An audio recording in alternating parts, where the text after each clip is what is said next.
Hello and welcome, cyber people. Mark here, and today I'm stoked with you to share another episode in our series on incident response. Hey, you're in the right spot if you're looking for more information on incident response process and hear from someone who works in this field on a daily basis. Today we take on the remediation phase and how we start to clean up what happens safely. So don't go anywhere. Thanks for stopping by, and don't forget to hit the subscribe button and check out the many blog posts and podcasts from the members of the Security 360 team. So let's get started. And a little formality here. Here's my background in case you're wondering who I am and how I qualify to talk about the incident response process. I've been in the IT field and information security itself for well over 20 years now. Currently, I'm an incident responder and team lead for the DFIR team here at Security 360.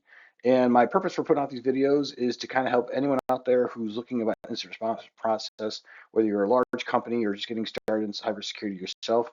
I'm here to kind of lend a hand and show you how it's done. The eradication stage incident response involves removing the threats from the systems, whether it's the actual systems themselves, like malware or signs of persistence, or perhaps unauthorized access to computer accounts and system accounts. Part of eradication is to make changes or corrections to the systems and the underlying security to keep the threats from returning. And this also works in conjunction with our containment phase. We'll be working side by side with that to making sure that our hard work is not undone. And in summary, eradication is not the same as remediation, and the fact that we're about focused on getting rid of the threats and evicting the threat actor from our environment, where the remediation is about the long-term recovery from the incident and trying to get back to actual resuming normal operations. So here we are reviewing the 6 primary phases of incident response. Right, we're on to the eradication stage here. Right, our primary goal is to remove the hostile entity from our systems or in our accounts. We may have to do so by deleting or replacing affected assets, depending on how bad it is. We may have to patch any vulnerabilities. If the threat actor gained access by running an exploit, we need to close that door. We might need to migrate to unaffected resources. We might have to temporarily upgrade older legacy systems. And more importantly, we may have to install additional protection and monitoring. And again, there is going to be some introductory overlap to the recovery stage. Here, our primary focus again is getting the threat actor out, maintaining our security so we can go ahead and forth and focus on remediation and recovery. By now in our incident response process, we should have a good idea of what happened. How did the threat actor gain access to the environment or the accounts? How did they gain access to the systems and what potential damage was done?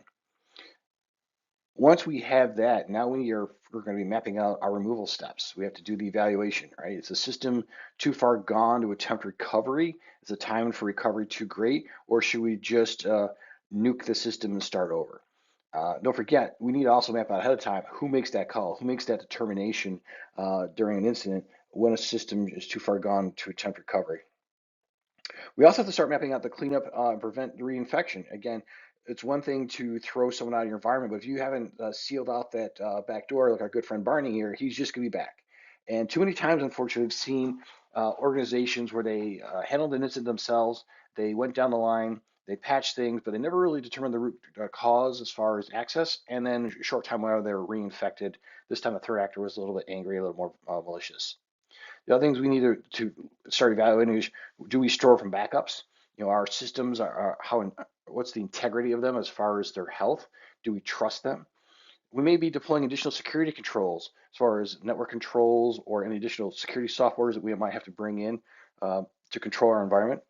And then we have to tweaking the existing controls. Now that we have an idea of what happened, we need to modify our toolkits to address that line of attack. Now, after we made these changes, now we got to sit back and make a determination. Are there any signs of reinfection? Is there any signs of attempts of access from the threat actor? After a period of time, and that time needs to be determined, who makes the call that it's all clear? Who makes the determination that says the systems are good to go, we can resume operations? Again, these are questions you need to answer ahead of time. And then what is the criteria for all clear? Is there certain period of time, how many hours or days you feel that there's no activity or any signs of activity that might be determined whether or not the threat actor is returned. These are all conversations that should be had well before the incident comes upon us.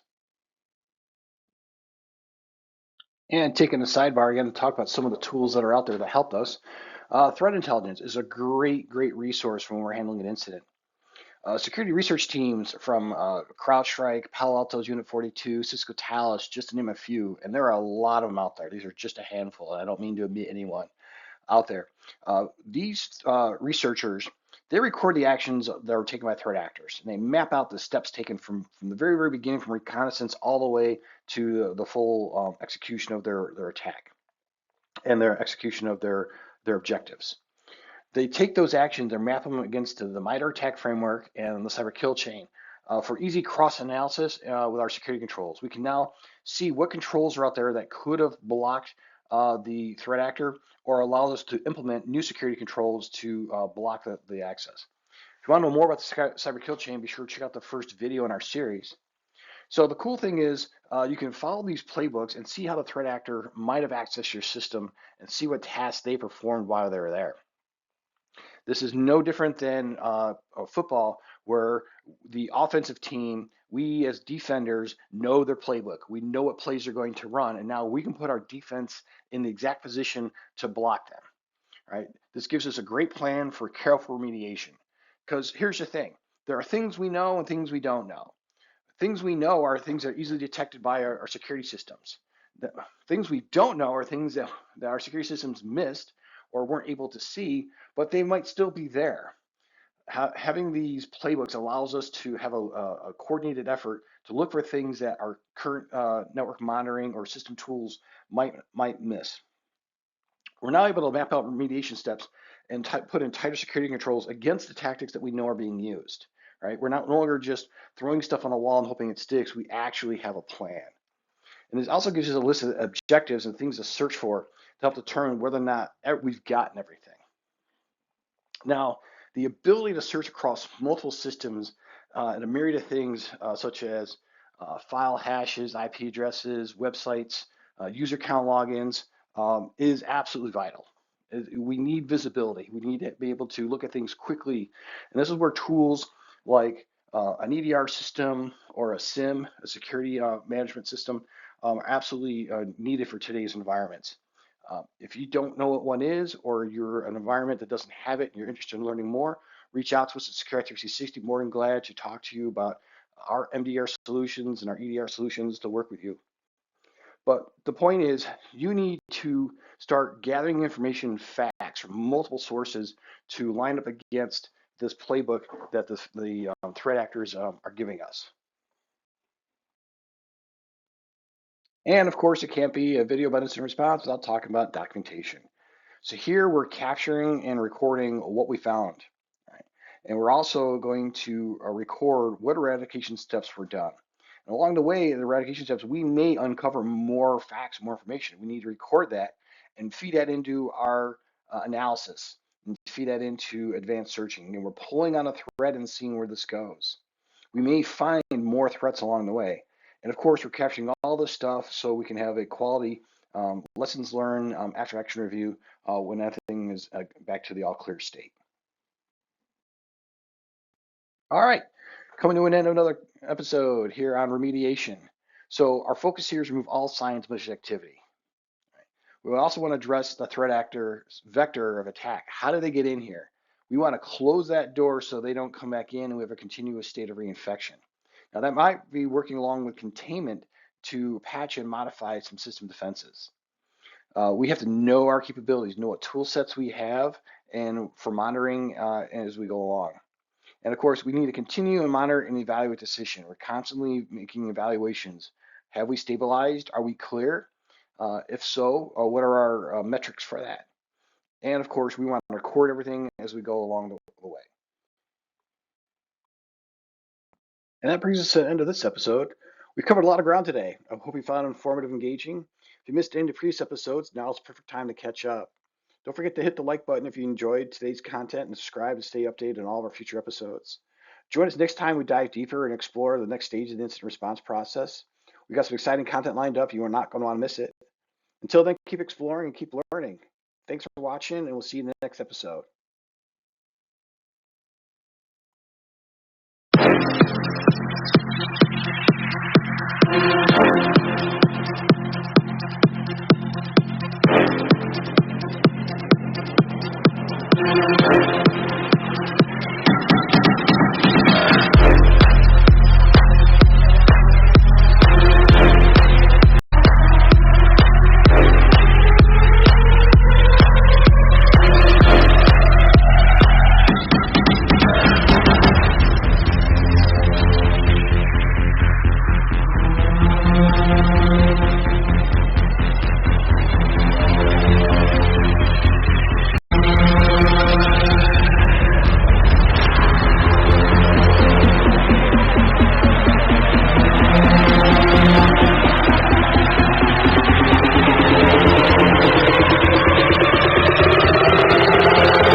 Open your mind. The world has been made broken. Open your mind. The world has been made broken.